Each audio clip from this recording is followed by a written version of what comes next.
Did you know that there's a soup dumpling restaurant better than the famous Din Tai Fung? Today I'll show you the restaurant and go into detail about their offerings. Hi, this is Arthur from the Minute Review Show. If you have a minute, I have an opinion. I headed to a restaurant called Steam, located in the West Village of New York City. It's a neighborhood with diverse food options. I entered the restaurant, which is a typical small to mid-sized New York neighborhood establishment. I was asked if I had reservations, but they were still able to seat me. As the evening went by, the vibes just got livelier. Join me for this meal and stick around for my star of the show. You don't want to miss it. Hi, this is Arthur from the Minute Review Show, and today I'm at Steam. Steam is located on 6th Avenue between 11th and 12th Street. It's a relatively new restaurant from what I see. I might be wrong, but I think it's relatively new.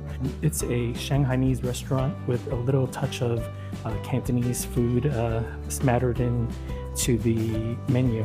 I'm here in this neighborhood. This neighborhood is considered the West Village. We're a little north. To me, we're a little far north for the West Village, but some people consider this the West Village. It's very good to find a Shanghainese restaurant in this neighborhood. So today I'm going to try a couple of dishes and give you a review as to what some of their main dishes are like. Okay, now's the time to take a look at Steam's menu, and the main reason why a lot of people come here is because of the steamed soup dumplings. And over here, here's your selection of steamed soup dumplings. We start off with the pork dumplings, which are $11.50, and there's a whole variety of different soup dumplings from here with various prices. Then you have dim sum, which include the Shanghainese, which is a key dish, which is $11.75. And here's a bunch of other dim sums. Most of these are Shanghainese type dim sums, as you can see. Some are Cantonese. And then we go down to the main courses. And these are things like silky egg and shrimp, which is a Shanghainese dish. You have crispy duck, which is a Cantonese dish. You have wuxi spare ribs, which is a Shanghainese dish. So there's a whole variety of mixed main courses that are both Shanghainese and Cantonese. Now let's take a look at the other side of the menu. We have some appetizers. Some of these are Cantonese, which is the salt and pepper squid, soft shell crab. Over here you have a selection of noodles and rice cakes.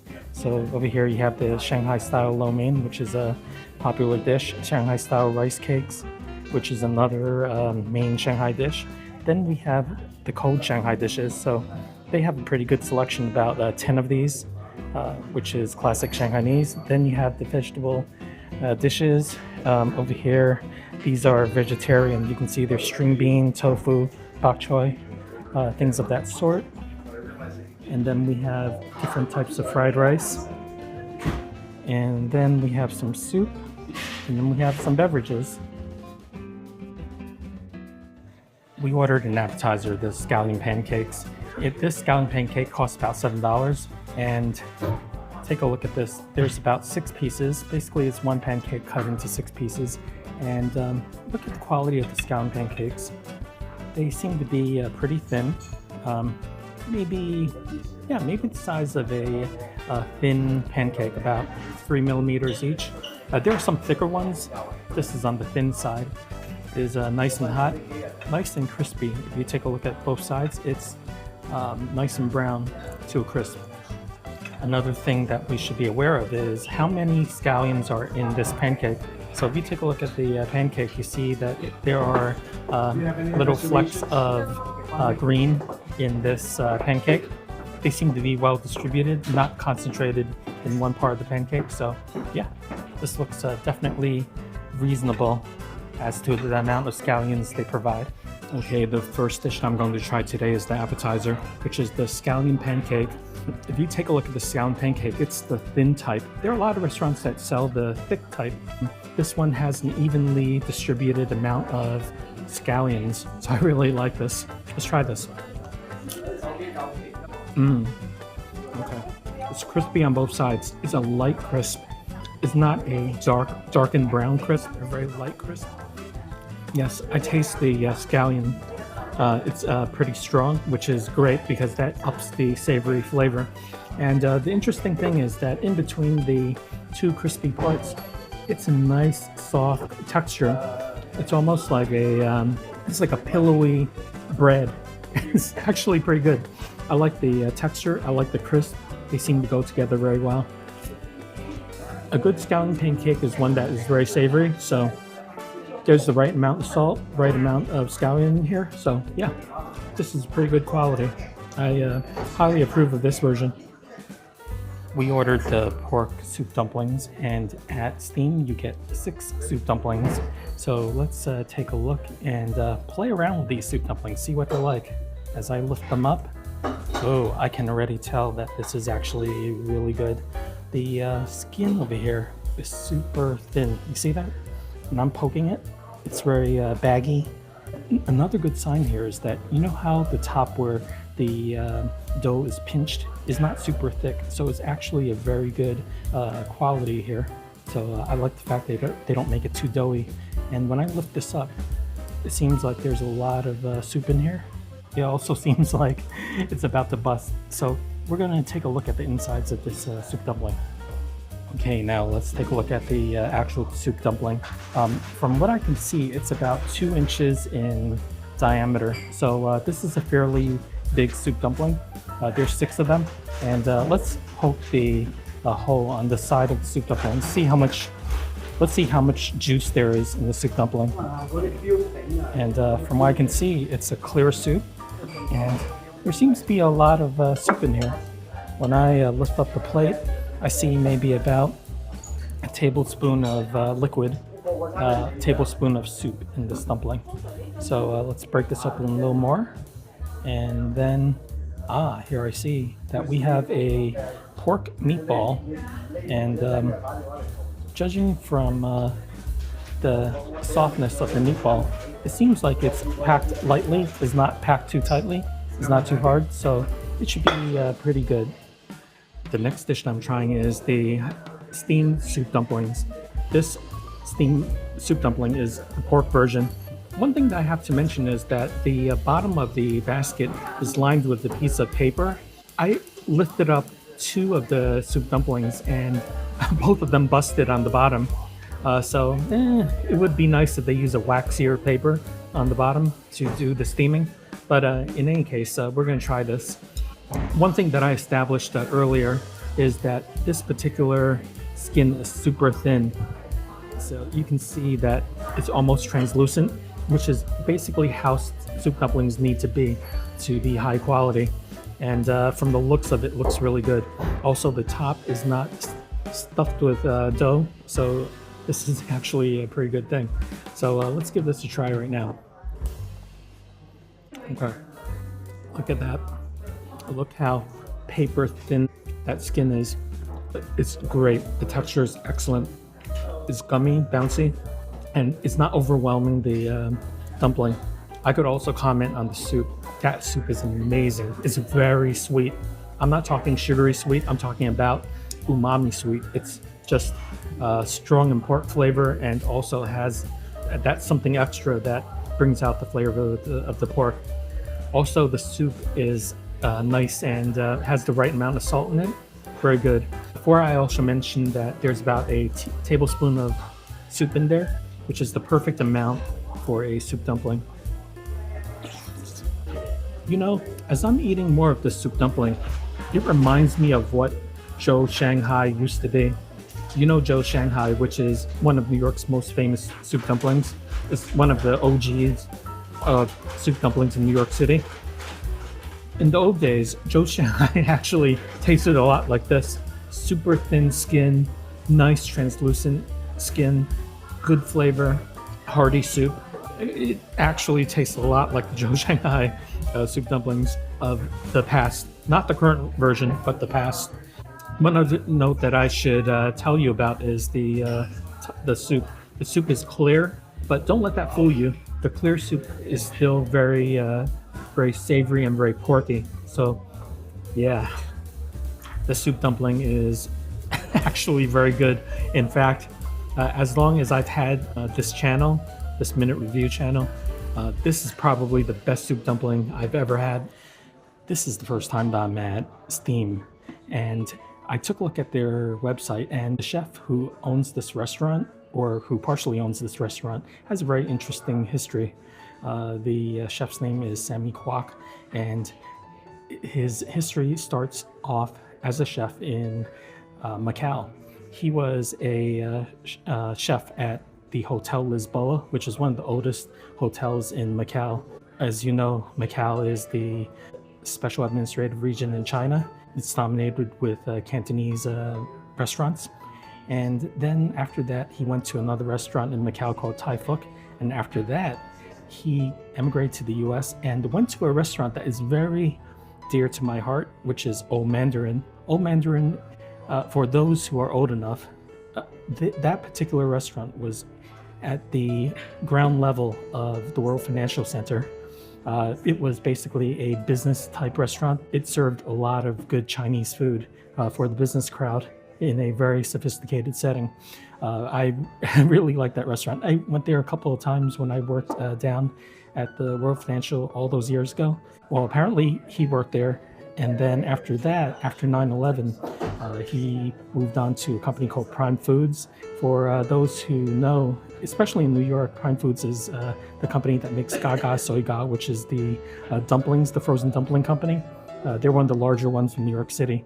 So yeah, that's an interesting history there.